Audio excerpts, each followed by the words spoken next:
దేవుని ఉగ్రతతో నిండిన ఆ 7 పాత్రలు భూమిపై కుమ్మరించబడ్డాయి. ఇది జరిగిపోయెను. Praise the lord. మీ అందరికీ వందనాలు. మరొకసారి మనం ఇలాగా కలవడానికి దేవుడు సహాయం చేశాడు. ఈ బైబిల్ క్లాస్లోకి మీ అందరినీ కూడా ఆహ్వానిస్తూ ఉన్నాను. మనందరం కూడా ఈ బైబిల్ క్లాస్ మనం ప్రారంభించే ముందుగా మరొకసారి మీరందరూ కూడా శ్రద్ధగా ఈ క్లాసెస్ అన్నీ కూడా వింటున్నారని నేను అనుకుంటున్నాను. ఒకవేళ మీరు ఫాలో కాకపోయినట్లయితే ఇప్పటి వరకు కూడా ఫాలో అవ్వండి. ఇప్పటి వరకు కూడా మనం పూర్తిగా 15 అధ్యాయాలు ప్రకటన గ్రంథంలోంచి మనం పూర్తి చేస్తాము. ఈరోజు మనం 16వ అధ్యాయంలోకి మనం వెళ్తూ ఉన్నాం కాబట్టి మీరందరూ కూడా మీరు శ్రద్ధగా వినాలని మీకు ప్రభుపేట మనం చేస్తున్నాను. మనం చిన్న ప్రార్థన చేసుకుని మనం స్టార్ట్ చేసుకుందాం. కృపగలిగిన తండ్రి, నీకు వందనాలు. మరొక రోజు తండ్రి, మేము ఇలాగా కలవటానికి ఈ బైబిల్ క్లాస్లోకి మేము అడుగు పెట్టడానికి సహాయం చేశారు. ముందున్న క్లాస్ని మీ చేతులకు అప్పగించుకుంటూ మీరే మహిమ పొందమని యేసునామమున ప్రార్థిస్తున్నాం తండ్రి. ఆమేన్. చాలా సంతోషం. మనందరం కూడా ఈ క్లాసులోకి మనందరం కూడా వెళ్ళిపోదాం.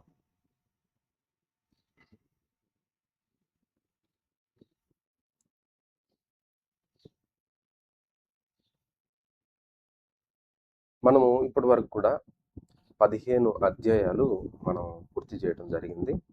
ఈ 16వ అధ్యాయంలో 16వ అధ్యాయంలో ఏం జరిగింది అనేది మనం చూడబోతూ ఉన్నాం. అయితే ఈ 16వ అధ్యాయం మనకి అర్థం కావాలి అని అంటే మనం మొదటిగా గుర్తుపెట్టుకోవాల్సిన విషయం ఏంటంటే 15వ అధ్యాయము చివరి భాగంలో ఏం జరిగింది అనేది మొదట మనం ఒకసారి చూద్దాం. ఒకసారి 15వ అధ్యాయం చివరి భాగంలో ఏం జరిగింది అనేది తెలుసుకున్న తర్వాత మనం 16వ అధ్యాయంలోకి మనందరం కూడా వెళ్దాం.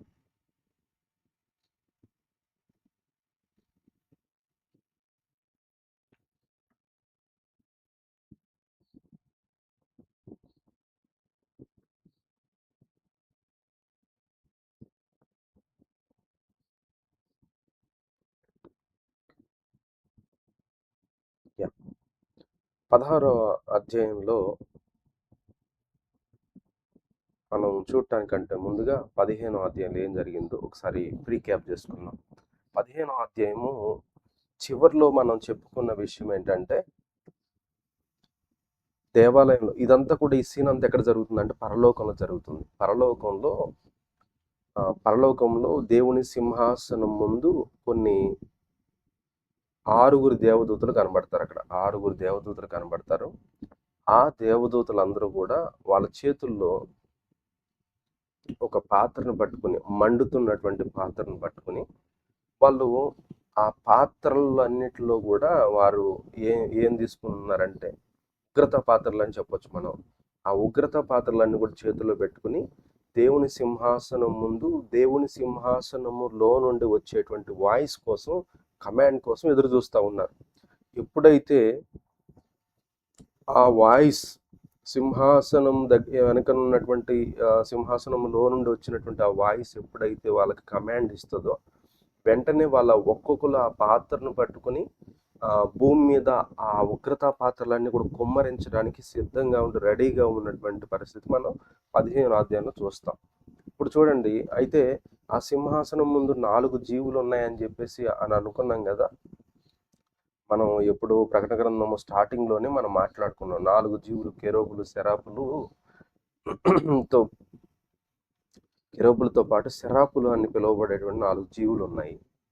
7వ వచనం, 15వ అధ్యాయం 7వ వచనం చూస్తే అప్పుడు ఆ 4 జీవుల్లో ఒక జీవి యుగ యుగములు జీవించు దేవుని కోపము నిండి ఉన్న 7 బంగారు పాత్రలను ఆ 7 దూతలు, 6 అన్నాను, 7 దూతలకు ఇచ్చాను.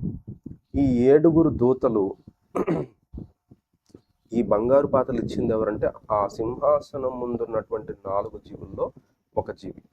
ఈ జీవుల్లో ఒక జీవి ఎప్పుడైతే ఈ 7 పాత్రలు కూడా ఇచ్చిందో అప్పుడు ఏం జరుగుతుంది అనేది మనం ఇక్కడ చూస్తున్నాం అన్నమాట.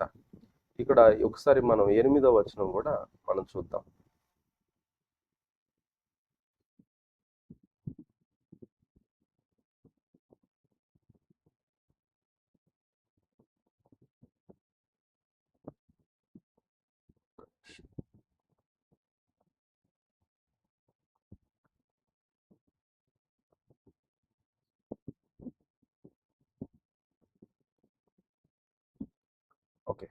ఒకసారి 8వ వచనం చదువుదాం. అంతటా దేవుని మహిమ నుండి ఆయన శక్తి నుండి వచ్చిన పొగతో ఆలయము నింపబడినందున ఆ 7 దూతల యొద్ద ఉన్న 7 తెగుళ్ళు సమాప్తి అగు వరకు ఆలయమందు ఎవడను ప్రవేశింపజాలకపోయెను. ఇది ఒక చిన్న ప్రీక్యాప్ ఏంటంటే, ఆ 4 జీవుల్లో ఒక జీవి ఈ 7 దూతలకు చెప్పటము, ఈ 7 దూతలు కూడా చేతిలో ఆ బంగారు పాత్రలో దేవుని ఉగ్రతను పట్టుకొని ఉండటము, ఆ తర్వాత ఆ దేవుని మహిమ నుండి ఆయన శక్తి నుండి వచ్చినటువంటి ఆ పొగతో ఆలయం మొత్తం కూడా నింపబడితే, ఆ నింపబడినటువంటి ఆ ఆ వాళ్ళకి ఇచ్చినటువంటి కమాండ్ ఏంటంటే, ఆ 7 దూతల యొద్దన్న 7 తెగుళ్ళు, ఆ తెగుళ్ళన్నీ కూడా భూమి మీద కుమ్మరించబోతున్నారు ఆ 7 దేవదూతలు. ఇదంతా కూడా పూర్తయ్యే వరకు ఆలయములో ఎవ్వరు కూడా ప్రవేశింపజానికి ప్రయత్నం చేసినా సరే ప్రవేశించడానికి అవకాశమే లేదు. వాళ్ళు ఎవరైనా సరే అనే ఒక వార్నింగ్ లాగా ఇక్కడ ఈ మాట చెప్తా ఉన్నాడు. సరే, ఇప్పుడు ఈ బ్యాక్గ్రౌండ్ ఆలోచన చేసిన తర్వాత మనము చూద్దాము 16వ అధ్యాయంలో ఏం జరిగింది అనేది. సరే, 16వ అధ్యాయంలోకి మనం వెళ్దాం.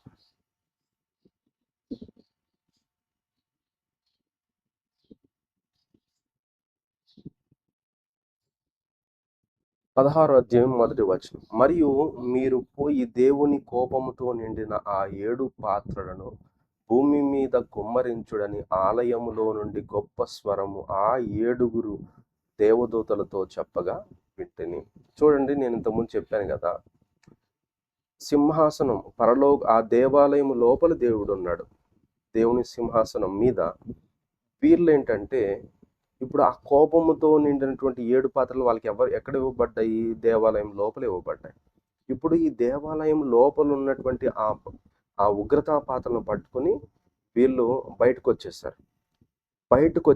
అంటే స్పేస్లో ఇదంతా కూడా జరుగుతుంది అనమాట. స్పేస్లో వాళ్ళు బయటకు వచ్చేసి, దేవాలయం లోపల బయటకు వచ్చేసి, ఇప్పుడు ఆ బయటకు వచ్చిన దేవదూతలతో ఈ స్వరము ఎలాగా చెప్తుందో ఇక్కడ మనకి చూపిస్తా ఉన్నాడు యోహాను. ఏం చెప్తుందంటే, అంతటా మొదటి దూత వెలుపలికి వచ్చి తన పాత్రను భూమి మీద కుమ్మరింపగా ఆ క్రూర మృగము యొక్క ముద్రగల వారికిని దాని ప్రతిమకు నమస్కారం చేయు వారికిని బాధాకరమైన చెడ్డ పుండు పుట్టెను. చూడండి, 2వ వచనంలో ఇలాగ మనం చదువుతున్నాం. మొదటి దూత వెలుపలికి రాగా, అంటే దేవాలయం లోపలికి బయటకు వచ్చారు వాళ్ళు. బయటకు వచ్చిన తర్వాత ఆ ఆవరణం ఉంటుంది కదా, మనం పాత నిబంధనలో మనం చదివినట్లయితే పాత నిబంధన అంతట్లో కూడా దేవాలయము ఒక చోట ఉంటుంది. దేవాలయం చుట్టూ కూడా ఆవరణం ఉంటుంది. ఆ ఆవరణాన్ని కూడా దేవాలయంలో భాగమే అని చెప్పేసి అంటూ ఉంటారు. ఈ ఆవరణంలోంచి కూడా బయటకు వచ్చినటువంటి ఒక దూత ఆ ఉగ్రత పాత్రను పట్టుకొని పూర్తిగా బయటకు వచ్చి అక్కడ పైనుండి ఆ ఉగ్రత పాత్రను భూమి మీద కుమ్మరిస్తా ఉంది. ఎప్పుడైతే భూమి మీద కుమ్మరించిందో ఆ పాత్రలోంచి వచ్చినటువంటి దాని వల్ల వాళ్ళకి ఏం జరిగిందంటే, భూమి మీద ఉన్నటువంటి వారికి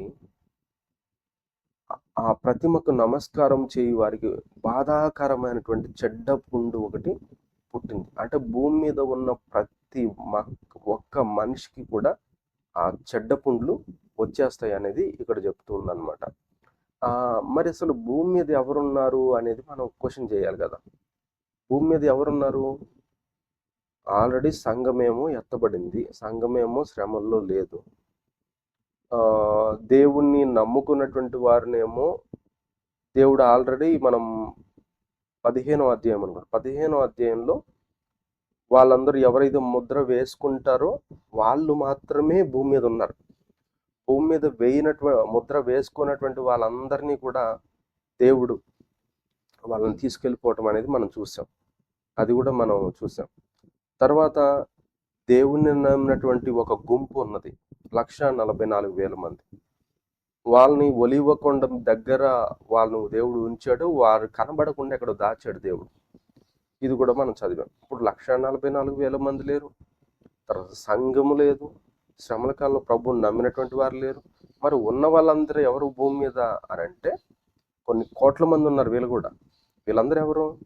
వీళ్ళందరూ కూడా ఎవరైతే సాతాను వాయిస్కి లోబడి వాడిని మొక్కుతూ ఆ ప్రతిమకు నమస్కారం చేస్తూ ఆ ప్రతిమ వేసినటు ఆ అబద్ధికుడు ఆ సాతాను వేసినటువంటి 666 ముద్ర తల మీద ధరించుకున్నటువంటి వాళ్ళు వీళ్ళందరూ కూడా, వీళ్ళు మాత్రమే ఉన్నారు భూమి మీద. ఇప్పుడు వీళ్ళ మీదకి ఈ 7 పాత్రల్లో ఒక పాత్రను పట్టుకున్నటువంటి దేవదూత పైనుండి ఆ ఉగ్రతా పాత్రను ఎప్పుడైతే భూమి మీదకి వేసేసిందో ఆ పాత్ర వల్ల, ఆ ఉగ్రత వలన భూమి మీద ఉన్నటువంటి ప్రతి మనిషికి కూడా ఒక బాధాకరమైనటువంటి చెడ్డ పుండ్లు పుట్టడం అనేది మనం చూస్తాం. వీళ్ళందరూ కూడా క్రీస్తు విరోధానుచరులు అనమాట. ముద్ర వేసుకున్న వాళ్ళు మాత్రమే, వాళ్ళకు మాత్రమే ఈ పుండ్లు ఉన్నాయి, వాళ్ళు మాత్రం భూమి మీద ఉన్నారు.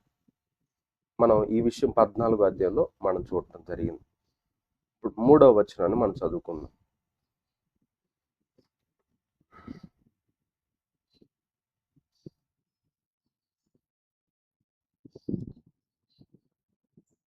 సరే, 3వ వచనంలో, రెండవ దూత తన పాత్రను సముద్రములో కుమ్మరింపగా సముద్రము పీనుగ రక్తము వంటిదాయను, అందువలన సముద్రంలో ఉన్న జంతువులన్నీ కూడా చచ్చాను. మొదటి పాత్ర పోసినప్పుడేమో బాధాకరమైనటువంటి పుండ్లు పుట్టినాయి. రెండవ దేవదూత పట్టుకుని మరలా భూమి మీద కుమ్మరించడం అనేది మనం చూస్తున్నాం. మరలా కుమ్మరించినప్పుడు, రెండవ దూత కుమ్మరించినప్పుడు ఏం జరిగింది అంటే, రెండవ తీర్పు ఏంటిది? సముద్రం మీద ఉన్నటువంటి ప్రాణుల మీద. ఇది అన్ని తీర్పులు మనుషుల మీద కాదు, కేవలం మొదటి తీర్పు మాత్రం మనుషుల మీద వచ్చింది. ఇప్పుడు రెండో తీర్పు దేని మీద? సముద్రము లోపల ఉన్నటువంటి ప్రాణుల మీద. సముద్రం మీద ఉన్నటువంటి ప్రాణుల మీద కుమ్మరిస్తే జీవ జంతువులన్నీ కూడా మరణించడం జరిగింది. మనకి ప్రశ్న రావచ్చు, ఇదేంటంటే దేవుడు ఎందుకు అమాయకపు సముద్రంలో ఉన్నటువంటి ప్రాణులు చంపడం ఎందుకు అట్లా చంపాడు అని చెప్పేసి మనకు ప్రశ్న రావచ్చు. అయితే ఇక్కడ మనం గుర్తుపెట్టుకోవాల్సిన విషయం ఏంటంటే, దేవుడు ఎప్పుడైనా సరే మనుషులతో పాటుగా సృష్టిని కూడా నాశనం చేయటం అనేది మనం చూస్తాం. పాత నిబంధనలో ఆది కాండము 6వ అధ్యాయం నుంచి కూడా ఆ సృష్టి అనేది చాలాసార్లు నాశనం చేయబడింది దేవుడు తను రప్పించేటువంటి ఆ విపత్తుల ద్వారా. ఎందుకంటే దేవుడు కోపము సృష్టి మీద కూడా మండుతుంది. ఆయన మొదటి నుంచి కూడా మనిషి తను పాడవడంతో పాటు సృష్టిని కూడా పాడు చేసేస్తాడు ఖచ్చితంగా. అందుకని ఆయన కోపం అనేది సృష్టి మీద కూడా ఆయన చూపిస్తూ ఉంటాడు. ఈ రెండవ దూత తన పాత్రను ఎత్తుకుని సముద్రం మీద పోసినప్పుడు సముద్రంలో ఉన్నటువంటి ఆ జీవ జంతువులన్నీ కూడా మరణించడం అనేది మనం చూస్తున్నాం. నెక్స్ట్ 3వ వచనం చదువుకుందాం. 3వ దూత తన పాత్రను నదులలోను జలధారలలోను కుమ్మరింపగా అవి రక్తమాయను. వాళ్ళు తాగడానికి కనీసం మంచినీళ్ళు కూడా లేకపోవాల్సినటువంటి పరిస్థితి ఏర్పడింది. ఎవరు? భూమి మీద ఉన్నటువంటి మనుషులు. 3వ దూత ఎప్పుడైతే, ఇప్పుడు 2వ దూత వచ్చి పాత్రను కుమ్మరించింది సముద్రం మీద, ఇప్పుడు 3వ దూత వచ్చి మంచి నీటి మీద, మంచి నీళ్ళ సరస్సులు ఉంటాయి కదా భూమి మీద, మంచి నీళ్ళు ఉండేటువంటి సరస్సులు కానీ కొలలు కానీ లేకపోతే నదులు కానీ, ఇలాగ ప్రతి వాళ్ళు తాగడానికి మంచినీళ్ళు ఎక్కడైతే అవకాశం ఉంటుందో అలా ప్రతి దాని మీద కూడా 3వ దూత వచ్చి ఆ ఉగ్రతా పాత్రను కుమ్మరిస్తే ఆ ఉగ్రతా పాత్ర వలన మంచినీళ్ళు మొత్తము కూడా రక్తము కలర్లోకి వచ్చేసినాయి, ఎర్రగా మారిపోయినాయి. ఎందుకంటే అన్నీ చచ్చిపోతాయి కదా. అయితే వీళ్ళు తాగడానికి కనీసం మంచినీళ్ళు కూడా లేనటువంటి పరిస్థితుల్లోకి వీళ్ళు వచ్చేసారు. మంచి నీళ్ళు కూడా లేనటువంటి పరిస్థితుల్లోకి వీళ్ళందరూ కూడా వచ్చేసారు. తాగడానికి మంచి నీళ్ళు కూడా లేవు. అప్పుడు వర్తమాన భూతకాలములలో ఉండు పవిత్రుడా, పరిశుద్ధుల రక్తమును ప్రవక్తల రక్తమును వారు కార్చినందుకు తీర్పు తీర్చి వారికి రక్తము త్రాగనిచ్చితివి అనే మాట వచ్చిందనమాట. దేవుడు పరిశుద్ధుడు, భూత వర్తమాన కాలములో ఉండేటువంటి వాడు. అటువంటి దేవుడు తన మాటను నెరవేర్చాడు. ఎందుకంటే ఈ భూమి మీద ఉన్నటువంటి మనుషులు ఎలాంటి మనుషులు అంటే క్రూరులు. మనం ఆల్రెడీ చూసాము ఆ, ఈ ఇద్దరు సాక్షులు శ్రమల కాలంలో భూమి మీదకి వచ్చినప్పుడు వాళ్ళని ఏం చేశారో మనం చూసాం. వాళ్ళని ఏం చేశారు? వాళ్ళు చంపేసి రోడ్డు మీద ఏలాడదీసి మనుషులందరూ చూసే విధంగా అపహాస్యం చేయటం. వీళ్ళనే కాదండి, పాతకాలం నుండి ఎంతో మంది ప్రవక్తలను ఈ అపవాది వాడి అనుచరులు చంపుతూనే వస్తున్నారు. వీళ్ళందరి మీదకి కూడా దేవుడు తన కోపాన్ని మండ చేస్తున్నాడు. ఇక్కడ వర్తమాన భూత కాలములో ఉండేటువంటి పరిశుద్ధుల రక్తమును ప్రవక్తల రక్తమును వారి కార్చినందుకు తీర్పు తీర్చేసావు అని చెప్పేసి అంటున్నాడు. దీనికి వారు పాత్రులే. నీవు ఇలాగ తీర్పు తీర్చితివి గనుక నీవు న్యాయవంతుడు అని జలముల దేవదూత చెప్పగా వింటిని. జలముల దేవదూత అంటే జలములకు ఏదో దేవత ఉందని దేవతలని అనుకోకండి. బైబిల్ గ్రంథంలో దేవతలు అనే కాన్సెప్ట్ లేదు. అయితే దేవుడు వాయువులను పట్టుకోవడానికి ఒక దేవదూత, నీటిని పట్టుకోవడానికి ఆయన ఆజ్ఞిస్తే వెంటనే అమలు చేయడానికి ప్రతి వ్యవస్థ మీద కూడా కొంతమంది దేవదూతలను పెడతాడు. అలానే జలములకు కూడా దేవదూత ఇలా చెప్తుంది అనమాట. జలముల దేవదూత వచ్చి నా వ్యవస్థను నువ్వు పాడు చేసావు దేవా అని కంప్లైంట్ చేయట్లా, ఇలా చెప్తుంది. అయ్యా వీళ్ళకి పాత్రలే, వీళ్ళకి ఇలా జరగాల్సిందే, నువ్వు తీర్పు తీర్చావు కాబట్టి నువ్వు న్యాయవంతుడివి ఇంకా అని చెప్పేసి అంటుంది. అందుకు అవును ప్రభువా దేవా సర్వాధికారి, నీ తీర్పులు సత్యములు న్యాయములై ఉన్నవని బలిపీఠము చెప్పుట ఉంటేని. చూడండి, ఇక్కడ బలిపీఠం చెప్పడం ఏంటి, అసలు బలిపీఠం మాట్లాడటం ఏంటి అనేది మనం గుర్తించాలి. ఈ మాట మనం చూడాలి. నేను బలిపీఠం మాట్లాడటం ఏంటి? బలిపీఠం అనగా బలిపీఠము కింద ఉన్నటువంటి ఆత్మలు ఉన్నాయని మనం చెప్పుకున్నాం. బలిపీఠము కింద ఉన్నటువంటి ఆత్మలతో ఆ స్వరం మాట్లాడుతూ ఉంది. అప్పుడు ఆ బలిపీఠము కింద ఉన్నటువంటి ఆత్మలు రెస్పాండ్ అవుతున్నాయి అన్నమాట. అవును ప్రభువా నువ్వు సర్వాధికారివి, నీ తీర్పులు సత్యములు న్యాయములై ఉన్నవి. ఒకసారి మీకు గుర్తుందా, బలిపీఠం కింద ఉన్నటువంటి ఆత్మలు దేవుడితో మాట్లాడుతూ ఏమంటే, దేవా ఇంకా ఎంతకాలం నువ్వు తీర్పు తీర్చకుండా ఉంటావు అని చెప్పేసి అంటే, అప్పుడు దేవుడు ఏమంటాడంటే వెయిట్, కొంతకాలం ఆగండి, ప్రతి దానికి కూడా టైం ఉంది, కొంతకాలం ఆగండి అని దేవుడు వాళ్ళకి సముదాయిస్తాడు. చూడండి, ఇప్పుడు అది నెరవేర్చబడినప్పుడు ఇప్పుడు ఆ మాట వాళ్ళు చెప్తున్నారు. ప్రభువా నువ్వు సర్వాధికారివి, నీ తీర్పులు సత్యములు న్యాయములై ఉన్నవి అని బలిపీఠం చెప్పుతా వింటిని.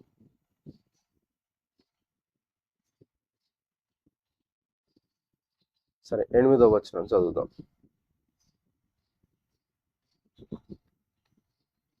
నాలుగవ దూత తన పాత్రను సూర్యుని మీద కుమ్మరింపగా మనుషులను అగ్నితో కాల్చుటకు సూర్యునికి అధికారము ఇయ్యబడెను.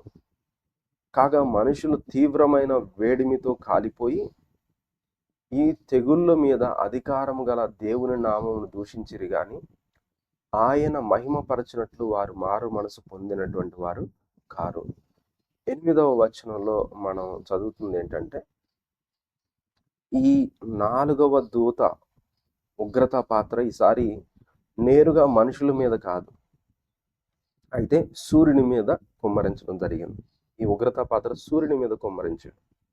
సూర్యుని మీద ఎందుకు అంటే, ఇప్పుడు సూర్యుడిని అంటిస్తే మనం బ్రతికేది ప్రతిరోజు కూడా సూర్యుడి మీదే, సూర్యుడి నుంచి వచ్చేటువంటి వెలుగు మీదే మనందరం కూడా బ్రతుకుతాం కదా. అటువంటిది దేవుడు సరిగ్గా ఆ ఉగ్రత పాత్రను సూర్యుని మీద కుమ్మరించాడు. అప్పటి వరకు మీరు పుట్టినది, భూమి పుట్టినది మొదలుకొని దేవుడు ఎప్పుడు కూడా సూర్యుని ఒకటే టెంపరేచర్లో పెట్టడం జరిగింది. ఈ చివరి దినాల్లో దేవుడు ఏం చేస్తాడంటే ఆ టెంపరేచర్ అనేది రెట్టింపు చేస్తాడు. అంటే సూర్యుడి యొక్క ఆ వేడి అనేది రెట్టింపు అయిపోతుంది. మనందరం చిన్నప్పటి నుంచి సైన్స్ పుస్తకాల్లో కానీ అన్ని చోట్ల చదువుతూనే ఉన్నాం. చంద్రుడు కొంచెం దగ్గరకు వచ్చినా మనకు ప్రమాదం, సూర్యుడు కొంచెం దగ్గరికి వచ్చినా ప్రమాదం, సూర్యుడు తన వెలుగుని ఎక్కువ ఇచ్చినా ప్రమాదం, చంద్రుడు వెలుగును తక్కువ చేసిన ప్రమాదం. ఇలాగా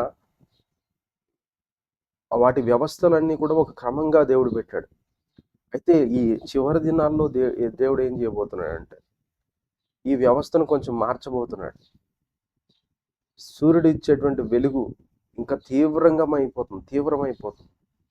సూర్యుడు పంపించేటువంటి ఉష్ణోగ్రత అనేది ఒక్కసారి పెరిగిపోయినప్పుడు ఏం జరుగుతుంది? మనుషులు తీవ్రమైన ఆ ఎండ వేడిమికి తట్టుకోలేక కాలిపోతారు.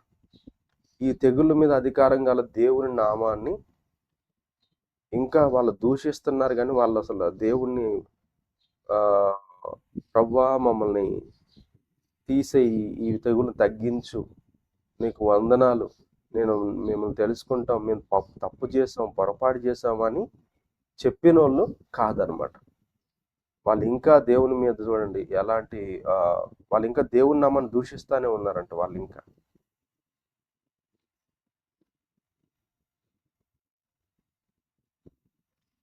ఐదవ దూత తన పాత్రను ఆ క్రూర మృగం యొక్క సింహాసనం మీద కుమ్మరింపగా దాని రాజ్యము చీకటి కమ్మెను. మనుషులు తమ కలిగిన వేదనను బట్టి తమ నాలుకను కరచుకొని చుండ్రి.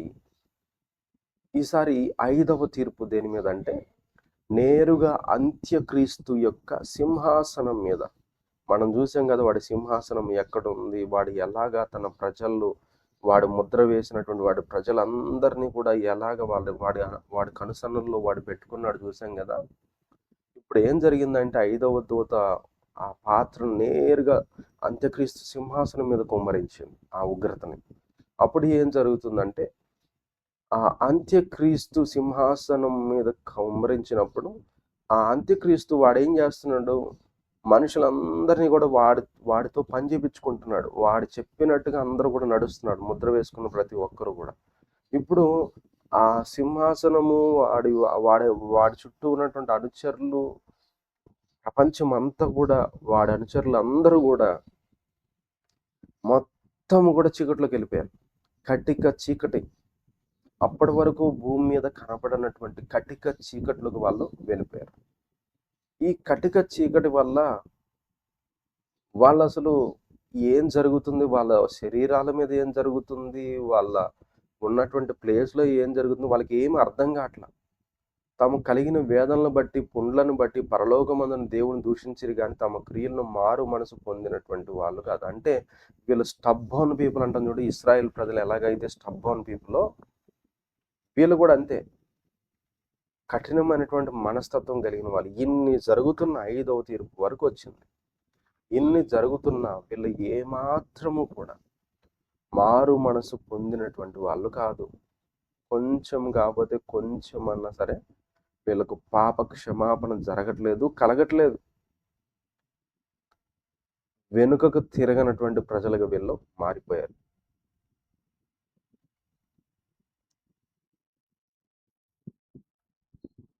ఆరవ దూత తన పాత్రను ఐదవ దూత తన పాత్రను ఎక్కడ పోసింది? అంత్యక్రీస్తు సింహాసనం మీద. ఆరవ దూత తన పాత్రను యూఫ్రటీసు అని మహానది మీద కుమ్మరించగా తూర్పు నుండి వచ్చు రాజులకు మార్గము సిద్ధపరచినట్లు దాని నీళ్లు ఎండిపోయాను. ఇక ఆరవ దూత ఆల్రెడీ సముద్రాల మీద కుమ్మరించింది కదా. మరలా ఇదేంటంటే ఇది ప్రత్యేకంగా యూఫ్రటీస్ అనేటువంటి మహా సముద్రాల మీద, నదుల మీద కుమ్మరించింది కదా. యూఫ్రటీస్ అనేటువంటి మహానది మీద మరలా కుమ్మరించడం జరిగింది. ఎందుకంటే దానికి కారణం ఉంది. మరలా కుమ్మరించడానికి కారణం ఏంటంటే ఈసారి దీంట్లో ఉన్నటువంటి ప్రాణులను చంపడానికి కాదు. ఇది ఎందుకంటే ఆ నీళ్ళన్నిటినీ కూడా ఎండిపోజేయడానికి ఈ పాత్ర. యూఫ్రటీస్ నది యొక్క నీళ్ళన్నీ కూడా ఎండిపోవాలి. ఎందుకు ఎండిపోవాలి అంటే పాత రోజుల నుంచి కూడా యూఫ్రటీస్ అనేటువంటిది ఒక ట్రేడ్ రూట్ అన్నమాట. ఓడలన్నీ కూడా రావడానికి ఈ వేలోనే ఇజ్రాయెల్ చేరుకోవాలి. అయితే ఇప్పుడు దేవుడు ఆ నీళ్లను ఎప్పుడైతే ఎండిపోజేశాడో ఇక వీళ్ళు ఓడ ప్రయాణం చేయాల్సిన అవసరం లేదు. నేరుగా ఇక రాజులందరూ కూడా ఇక నేరుగా వచ్చేసారన్నమాట. గుర్రాల మీదో దేని మీదో అప్పుడు ఉన్నటువంటి వెహికల్స్ మీద నేరుగా ఈ రూట్లో చేరుకోవడానికి ఈజీ, సులభతరం చేశాడు. ఎందుకు అలా చేశాడంటే, అలా చేయడానికి కారణము దేవుడు యుద్ధం చేయబోతున్నాడు. ఈ సాతాను వాడి అనుచరులు అందరూ కూడా భూమి అంతటా వ్యాపించుంటారు కదా. ఇప్పుడు ఇటుపక్క ఉన్నటువంటి ఆసియా ఖండాల్లో, ఇలా తర్వాత ఈ ఐరోపా ఖండాల్లో ఉన్నటువంటి రాజులు మొత్తం కూడా దేవుని మీద యుద్ధం చేయడానికి అంత్యక్రీస్తు వాళ్ళందరినీ కూడా జమ చేస్తాడు. వాళ్ళందరూ కూడా రావాలి, అర్మెగ్దోని యుద్ధం చేయడానికి రావాలి. కాబట్టి వాళ్ళందరూ రావడానికి వాళ్ళ దారిని సులభతరం చేస్తున్నాడు దేవుడు. మరియు ఆ ఘట సర్పము నోట నుండి, క్రూరముఖము నోట నుండి, అబద్ధ ప్రవక్త నోటి నుండి కప్పల వంటి 3 అపవిత్ర ఆత్మలు బయలువెడగా చూచితిని. మనం ఇక్కడ చూసారా, మీకు ముగ్గురు త్రిత్వం కనబడుతున్నారు చూడండి. ముగ్గురు అపవాది, తర్వాత ఘట సర్పము, క్రూర మృగము, అబద్ధ ప్రవక్త, వీళ్ళ ముగ్గురు కలిసి దేవుని మీద యుద్ధం చేయడానికి వాడి అనుచరులందరినీ కూడా పిలుస్తున్నాడు. ఈ ముగ్గురులోంచి 3 ఆత్మలు, కప్పల వంటి ఆత్మలు, కప్పలు కాదు కప్పల వంటి, ఇదంతా కూడా సింబాలిక్ లాంగ్వేజ్. ఇప్పుడు ఘట సర్పం అనగానే ఘట సర్పం అక్కడ ఉందని చెప్పేసి అనుకోకండి. ఘట సర్పం లాంటి రూపం ఒకటి, ఘట సర్పం లాంటి వ్యక్తిత్వం కలిగినటువంటిది అక్కడ కనబడుతుంది అనమాట. ఇలాగా కప్పల వంటి 3 ఆత్మలు బయలువెలగా, అవి సూచనలు చేయనట్టు దయ్యపు ఆత్మలే. అవి సర్వాధికారి అయిన దేవుని మహాదినము జరుగు యుద్ధమునకు లోకమందంతటా ఉన్న రాజులను పోగు చేయవని వారి యొద్దకు బయలువెళ్ళి, చూసారా, వీళ్ళలోంచి వచ్చిన కప్పల వంటి ఆత్మలు సర్వలోకానికి కూడా వెళ్ళిపోతున్నాయి. సర్వలోకానికి వెళ్ళిపోయి ఏం చేస్తున్నాయి అంటే, అక్కడ ఉన్నటువంటి రాజుల మీదకు ఆ ఆత్మలు వెళ్ళిపోయి ఆ రాజులందరినీ కూడా ఇక్కడ తీసుకుని వస్తున్నాయి. ఎబ్రీ భాషలో హర్ మెగిద్దోన్ అనే చోటుకి వారిని పోగు చేసాను. సో మొత్తము ఈ హర్ మెగిద్దోన్ యుద్ధం చేయడానికి రెడీ చేసేస్తున్నాయి ఈ అబద్ధ ప్రవక్తల యొక్క ఆత్మలు, సాతాను అనుచరుల యొక్క, సాతాను తర్వాత ఘట సర్పము, తర్వాత అబద్ధ ప్రవక్త యొక్క ఆత్మలు అన్నమాట.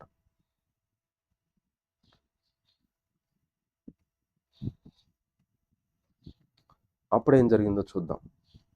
ఇదిగో నేను దొంగ వలె వచ్చుచున్నాను, తాను దిగంబరుడిగా సంచరించుచున్నందున జనులు తమ దిశమలలు చూతిరేమో అని మెలకువగా ఉండి తమ వస్త్రము కాపాడుకునేవాడు ధన్యుడు. దేవుడు మళ్ళీ ఇంకా అవకాశం ఇస్తానే ఉన్నాడు. ఈ పాత్రలు కుమ్మరిస్తూ ఉంటే 6 పాత్రలు మనం ఇప్పటిదాకా చూసాం అనమాట. 6 పాత్రలు. చివరిగా 6వ పాత్ర అంత్యక్రీస్తు సింహాసనం మీద కుమ్మరించబడింది. ఈ 6 పాత్రల్లో కూడా దేవుడు, ఇదంతా జరిగిన తర్వాత కూడా దేవుడు ఇంకా అవకాశం ఇస్తున్నాడు. ఇదిగో నేను దొంగ వలె వస్తున్నాను, ఎప్పుడు ఏ టైంలో వస్తానో అది కూడా తెలియదు. ఇంకా ఇంకొక స్వీట్ వార్నింగ్ ఇస్తున్నాడు. ఇప్పుడు భూమి మీద ఉన్నటువంటి ఈ ప్రజలు ఇకనైనా మీరు దిగంబరులుగా ఉన్నారు, చీకట్లో ఉన్నారు అనేటువంటి విషయం గుర్తించండి. ఎప్పటికైనా గుర్తించండి, మేము దిగంబరులుగా లేము, ఇంకా చీకట్లో లేము అనేటువంటి విషయం మర్చిపోయి ఇంకా వాడికి మొక్కుతూ, వాడి ముద్ర వేసుకుని వాడికి మొక్కుతూ వాడిని అనుసరిస్తున్నారంటే ఇక మీ ఇష్టం అన్నట్టుగా దేవుడు చెప్తున్నాడు. అయితే దిగంబరులుగా ఉన్నానని తెలుసుకుని తమ దిశములను కాపాడుకునేటువంటి వాడు ధన్యుడు అని కూడా చెప్తున్నాడు. ఇప్పుడు 7వ దూత తన పాతను వాయుమండలం మీద కుమ్మరింపగా సమాప్తమైనదని చెప్పుచున్న ఒక గొప్ప స్వరం గర్భాలయములో నుండి సింహాసనం నుండి వచ్చాను. అప్పుడు మెరుపులు, ధ్వనులు, ఉరుములు పుట్టెను. పెద్ద భూకంపము కలిగాను. మనుషులు భూమి మీద పుట్టినది మొదలుకుని అట్టి భూకంపము కలగలేదు, అది అంత గొప్పది. ఎప్పుడైతే ఈ 7వ పాత్రను 7వ దూత తీసుకుని వచ్చి భూమి మీద కుమ్మరించిందో అప్పుడు జరిగినటువంటి సంఘటన ఇక్కడ చెప్తున్నాడు. అప్పుడు ఏం జరిగింది అంటే, ఈ తీర్పు అనేది స్పేస్ మీద అన్నమాట. స్పేస్లో తీర్పు. దేవుడు స్పేస్లో ప్రపంచ చరిత్రలోనే ఇప్పటి వరకు కూడా జరగనటువంటి సంఘటన. అటువంటి భూకంపాన్ని ఎవ్వరు కూడా చూసుండరు. అలాంటి మహా గొప్ప భూకంపము, ఆ మహా గొప్ప రిక్టర్ స్కేల్ మీద మనకి 6, 7 వస్తేనే గ్రేట్ అనుకుంటాం. మరి అప్పుడు ఎంత భూకంపం కలుగుతుందంటే భూమి అంతా కూడా చీలిపోతుంది. ఒకప్పుడు ఎలా ఉన్నదో అలా అయిపోతుంది అనమాట. చీలిపోయి ప్రసిద్ధమైన మహాపట్టణం, మనకు తెలుసు కదా, మహాపట్టణం అంటే దేవుడు దేని పిలుస్తాడు? యెరూషలేము. ఆ యెరూషలేము అంతా కూడా 3 ముక్కలైపోతుందంట. 3 ముక్కలైపోతుంది. ఒక పాట ఒక దగ్గరికి, ఒక పాట ఒక దగ్గర, ఒక పాట ఒక దగ్గరికి అయిపోతుంది. అన్యజనుల పట్టణములన్నీ కూడా కూలిపోతాయి. యెరూషలేము పట్టణాన్ని మాత్రం దేవుడు ఉంచుతాడు. ఎందుకంటే జనాలందరినీ అక్కడే పోజేశాడు కదా. అప్పుడు మనుషులందరూ కూడా అక్కడికే చేరుకున్నారు దేవుని మీద యుద్ధం చేయడానికి. వీళ్ళని 3 భాగాలు చేసేస్తాడు. మిగిలిన పట్టణాలన్నీ కూలిపోతాయి. తన తీక్షణమైన ఉగ్రతను మద్యము గల పాత్రను మహాబబులోను ఇయ్యవలనని దాని దేవుడి సముఖమందు జ్ఞాపకం చేసుకుంది. మద్యము గల పాత్రను ఎందుకు అంటున్నాడంటే ఆ పాత్రను తాగిన ప్రతి ఒక్కరు కూడా అపవాది ట్రాన్స్లో ఉన్నటువంటి వారు ఇంకా పూర్తిగా వాడి ట్రాన్స్లోకి వెళ్ళిపోతారు. ఈ యుద్ధం చేయడానికి ఆ పరిస్థితికి వాడు వెళ్ళిపోవటం అనేది జరుగుతుంది అనమాట.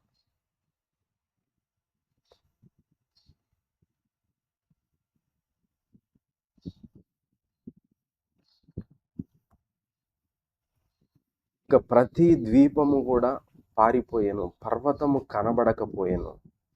5 మనుగుల బంగారు గల పెద్ద వడగండ్లు ఆకాశము నుండి మనుషుల మీద పడెను. ఆ వడగండ్ల దెబ్బ మిక్కిలి గొప్పదైనందున మనుషులు ఆ దెబ్బలను బట్టి దేవుని దూషించిరి. ఇప్పుడు ఏం జరిగింది అంటే 7వ పాత్రను కుమ్మరించిన వెంటనే పట్టణము 3 భాగాలు అయిపోవటం అనేది మనం చూడటం జరిగింది. తర్వాత ఒకసారి 19వ వచనాన్ని మరలా ఒకసారి నేను చదువుతాను. 19వ వచనం మనం స్కిప్ చేసాము.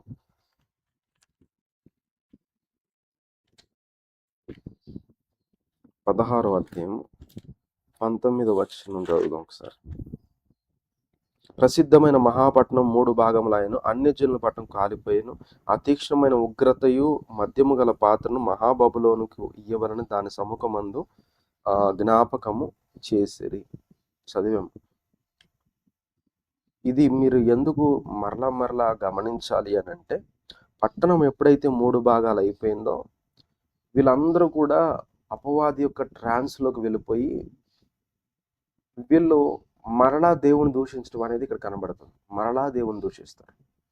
మరి ఇంత జరుగుతున్న మనుషులు మారు మనసు పొంది దేవునికి భయపడాలి, కానీ ఎవరు భయపడతల్లా.